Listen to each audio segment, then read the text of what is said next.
Hello guys, welcome to Pakistani फी reaction. तो कैसे हैं आप सब? उम्मीद है आप सब खैरियत से होंगे, ठीक होंगे, आबाद होंगे। हमारी दुआ यही है आप खुश रहे, आबाद रहे। मेरा नाम है अफान। किसी भी देश की तरक्की होती है तो और देश जलते हैं, चाहे वो दोस्त हो चाहे वो दुश्मन हो, वो बहुत ज़्यादा जलते हैं। और आप इंडिया की मिसाल ले लो। आज पूरी उसमें पूरी दुनिया में भारत भारत हो रहा है। तो मेजर गौरव का ये वीडियो बहुत कमाल की वीडियोस बनाती है। इसका लिंक मिल जाएगा डिस्क्रिप्शन में। देखते हैं क्या हुआ। 3 2 1 एंड स्टार्ट। जय हिंद दोस्तों, मैं हूं मेजर गौरवारी और आप देख रहे हैं मेजरली राइट। मेजरली दोस्तों, जब राइट। किसी भी देश की तरक्की होती है, तो यहाँ पे मैं भारत की खास तौर से बात करता हाँ, हूँ। किसी भी देश की तरक्की होती है ना, तो जलने वाले जलते हैं, जलते चाहे हैं। वो दोस्त हो चाहे वो दुश्मन हो। और ये बात मैं कई बार आपको बता चुका हूँ। आप ये मत समझना कि जिस जिस मुल्क को आप दोस्त समझते हो, जिस देश को आप ये समझते हो कि साहब ये तो हमारे दोस्त हैं, ये बड़े पक्के हैं हमारे, कोई पक्का नहीं है। कोई पक्का नहीं होता कोई बाकी। पक्का नहीं है। इसीलिए जो सरकार की नीति है, और ये कई सरकारों की, हमारे पहले भी ये नीति चलती चली आई है हमारी, नॉन अलाइनमेंट की, ये सबसे बढ़िया नीति है हमारी। और हम इसी नीति को फॉलो भी कर रहे हैं। ये नीति ये कहती है कि भैया एकला चलो रे, ठीक है, तुम्हारे दोस्त होंगे, वो तुम्हारे काम आएंगे, लेकिन वही दोस्त तुम्हारी टांग भी खींचेंगे जब ऐसा वक्त आएगा जहां पे उनको लगेगा। बिल्कुल। यार, भारत की तरक्की बहुत हो रही है यार। भारत ना इकोनॉमिकली बहुत ग्रो कर रहा है, भारत बहुत ज्यादा डिप्लोमेटिकली यार। बड़ा ग्रो कर रहा है यार। लोग भारत की सुन रहे हैं, हमारी क्यों नहीं सुन रहे? हम तो दुनिया पे राज करते थे। हाँ, ये कौन लोग हैं यार भारत से उठ के? कुछ साल पहले तो हम इसको कहते थे इतना गरीब देश है, यहाँ पे लोग भूखमरी से मर रहे हैं, बिल्कुल। किसान यहाँ पे सुसाइड कर रहा है। ये देश वाले अब हमारे सर पे बैठेंगे और हमें बताएंगे कि तुम्हें क्या करना चाहिए। एक मिनट एक मिनट, चलो जरा इनकी टांग खींचते हैं। अब मैं आपको बताता हूं दोस्तों हुआ क्या। यूनाइटेड नेशंस में जो ह्यूमन राइट्स हैं, UN high commissioner for human rights Volker Turk, इसने इंडिया के, भारत के इलेक्टोरल, जो हमारी चुनावी प्रक्रिया है, उसके ऊपर इसने सवालिया निशान उठाए।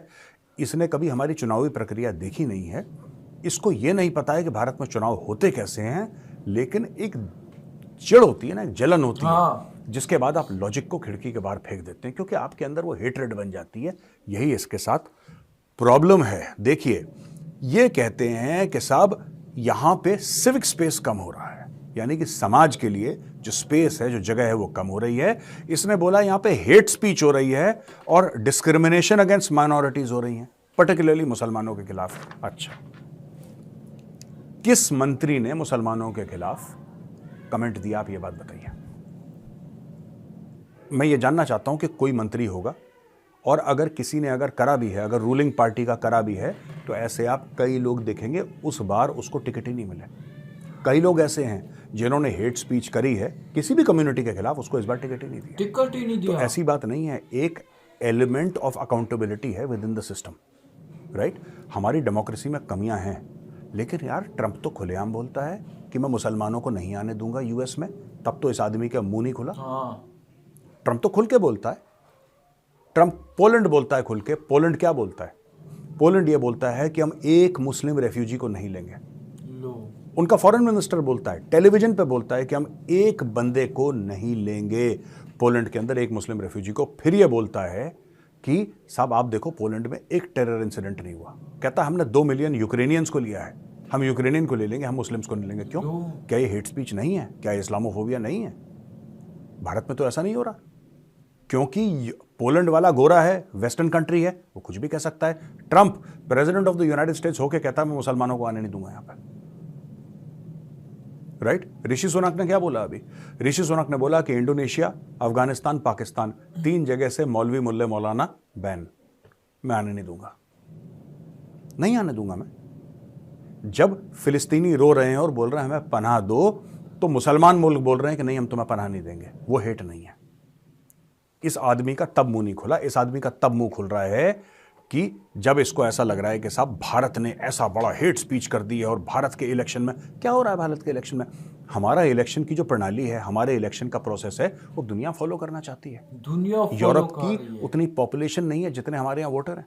यूरोप की उतनी पॉपुलेशन नहीं है जितना आज हिंदुस्तानियों का पेट खराब होगा सवेरे, या जुकाम होगा हिंदुस्तानियों को। क्या बात कर रहे हैं यार ये लोग? इसको जवाब देने के लिए भारत के permanent ambassador to the United Nations Arindam Bagchi पहुंचे, और अरिंदम बागची ने इस आदमी के धागे खोल दिए। धागे खोल दिए अरिंदम भाई बागची ने साहब। यह बोला है कि देखो ये वर्ल्ड की लार्जेस्ट डेमोक्रेसी है भारत की, तो अपना मुंह बंद करो पहले। वर्ल्ड की लार्जेस्ट डेमोक्रेसी है और high levels of participation and faith in the electoral mandate. कोई मुसलमान, सिख, ईसाई या किसी को भी जिसको आप माइनॉरिटी समझते हैं, किसी ने आज तक ये नहीं बोला कि हमें इलेक्शंस में फेथ नहीं है। हाँ, हो सकता है उसको एक पार्टी पसंद ना हो, दूसरी पसंद हो, दूसरी पसंद ना हो, तीसरी पसंद हो, वो उसकी अपनी मर्जी है, दैट्स हिज पर्सनल मैटर। उसमें तो हम कुछ नहीं कह सकते। उसका जहां पे मन चाहेगा वहां पे वोट करेगा इंसान। लेकिन fact of the matter is, कोई डाउट नहीं करता इलेक्शन प्रोसेस को। दुनिया की देश और हैं दुनिया में जो कि कहते हैं भारत से कि भाई आप बताओ, आप लोग अपने इलेक्शन कैसे करते हो, हमें भी समझाओ जरा यार। क्या बात है। हम भी वैसे ही इलेक्शन अपने यहाँ करना चाहते हैं। अमेरिका में बैलेट सिस्टम चल रहा है, हर जगह बैलेट सिस्टम चल रहा है। वो हमसे कहते हैं तुम लोग ईवीएम से कर कैसे लेते हो। डॉक्टर जयशंकर ने बताया था, वो अपने बेटे के साथ, उनका बेटा यूएस में होगा, अपने बेटे के साथ डिनर करने गए कहीं पे। तो डिनर रेस्टोरेंट उस जमाने में कोविड था, तो कोविड के दौरान जब डॉक्टर जयशंकर अपने बेटे के साथ गए रेस्टोरेंट में डिनर करने के लिए, तो वो बोला कि सर्टिफिकेट दिखाओ भाई, वैक्सीन आपको लगी नहीं लगी, जिसको लगी होगी उसको रेस्टोरेंट के अंदर घुसने देंगे। तो उनके बेटे ने अपनी जेब से कोविड का सर्टिफिकेट निकाला, कागज का टुकड़ा, और दिखा दिया कि जी ये मेरा सर्टिफिकेट है। जब डॉक्टर जयशंकर से बोला कि आप दिखाओ, उन्होंने डिजिटल दिखाया। डिजिटल? सब लोग शॉक हो गए, क्योंकि अमेरिका में अभी कागज चलता है। वो कह रहे हैं भारत में डिजिटल चल रहा है, ये लो डिजिटल मेरा सर्टिफिकेट है। क्या बात है अमेरिकन भाई, शॉक हो क्या गया, कह रहा बात। ये क्या मैटर, कह रहा भारत में सबके पास यही है। आज की तारीख में भारत का यूपीआई देखिए ना, आप सिर्फ इलेक्शन सिस्टम पे मत जाइए, आप पूरे ओवरऑल सिस्टम को देखिए। भारत में, भारत इतना एडवांस हो रहा है, इनको हजम नहीं हो रहा। आज सिंगापुर कह रहा है यार आपका यूपीआई से बड़ा मजा आ गया, ग्रीस कह रहा है हमें यूपीआई दे दो। 5 यूरोप के देश लाइन में लगे हैं और डिस्कशन चल रही है सरकार के साथ कि भाई किस तरीके से हम यूपीआई को अपना सकते हैं। जो भारत का यूपीआई हमें चाहिए यार, हमें वो ऐप डाउनलोड करवा दो, हमारा काम करवा दो। हमारे इलेक्शन सिस्टम, अब इलेक्शंस के ऊपर आते हैं, यही चीज अरिंदम बागची ने बोली। अरिंदम बागची ने ये बोला है कि भाई India's commitment to plurality, diversity, inclusivity and openness which are core values of his democratic polity, right. मैं बताता हूं ना इनके साथ प्रॉब्लम क्या है, गोरों के साथ। मैं अभी आऊंगा इस पर। Bagchi emphasise India's role as voice of reason in advocating for dialogue and diplomacy among global conflicts. इनको ये प्रॉब्लम है कि जो भारत कर रहा है ना, ये ज्यादातर एक टाइम पे गोरे देश करते थे। मैं आपको फैक्ट बता रहा हूं, देखो कड़वी बात है दोस्तों, लेकिन कड़वी बात हमें वो घुट्टी भी पीनी पड़ेगी जो कि कड़वी है। एक जमाने में गोरे देश ये करते थे भाई, गोरे देश ये करते थे। ये भूरे काले ये सब देश, इनके हिसाब से जो गोरे लोग हैं ना वेस्ट में, इनके हिसाब से इंडिया में डिक्टेटरशिप होती, इंडिया में मारकाट होती, इंडिया में सिविल वॉर होता, तो ये अपने आप से कहते कि देखो हम गोरे हैं, हम इन लोगों से सुपीरियर हैं, हमारा सिस्टम इन लोगों से सुपीरियर है। अब देखो दोस्तों, भारत के इर्द गिर्द कौन से देश हैं? चाइना एक टोटलिटेरियन रेजिम है, शी जिनपिंग डिक्टेटर है वहां का, राइट।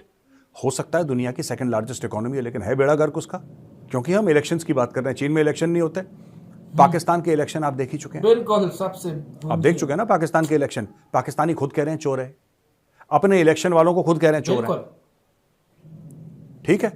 ऊपर जितने भी स्थान स्टेट्स हैं सारे के सारे, इसमें डेमोक्रेसी कोई नहीं है ना, इसमें स्ट्रॉन्ग मैन है, डिक्टेटरशिप टाइप का मामला है। अफगानिस्तान आप देख लीजिए, ईरान आप देख लीजिए, इधर आप म्यांमार देख लीजिए, आप नेपाल में कितना डेमोक्रेटिक उथल पुथल, नेपाल फिर भी काफी हद तक ठीक है, डेमोक्रेटिक उथल पुथल हो रहा है। श्रीलंका में प्रेसिडेंट के स्विमिंग पूल में लोग जाके नहा रहे हैं, वहां पे तो बेड़ा ही गर्क हो गया, almost it was on the verge of civil war.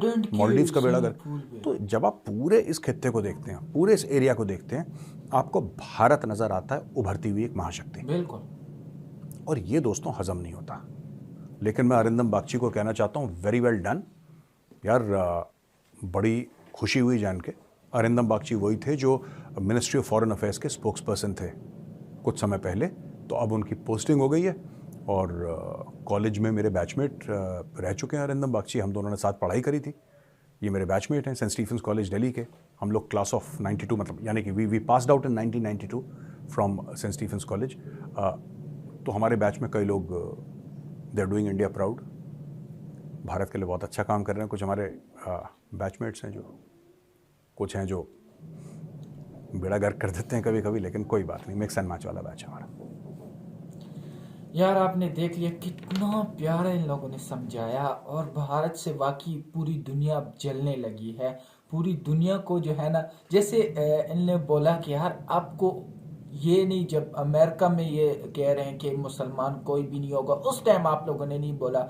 और देश हो गए, उन लोगों ने कहा कि हम पाकिस्तानी मुसलमानों को नहीं छोड़ सकते, तो उस टाइम इसने नहीं बोला। जब भारत में एक छोटा सा वो हुआ, इसको अब तब याद आया कि हाँ अब जो है हो रहा है। और भारत को सारी दुनिया फॉलो करती है, पूरी दुनिया फॉलो करती है। इनका एक ऐप है, वो भी उनके डिस्कशन हो रही है कि यार हमें दे दे, हमें दे दे। ये ऐप इतना ज़बरदस्त ऐप है और इतना डेवलपमेंट हो चुका है, तो ये जल रहे हैं उनसे कि क्यों इतने। भारत पहले पूरी दुनिया में एक गोरा होता था कि गोरा गोरा गोरा गोरा गोरा, पूरी दुनिया में ये होता था कि यार गोरे ने ऐसा किया, उसके पीछे हम भी ऐसा करेंगे। लेकिन अब भारत की तरफ लोग जा रहे हैं, भारत को ऐसे कर रहे हैं।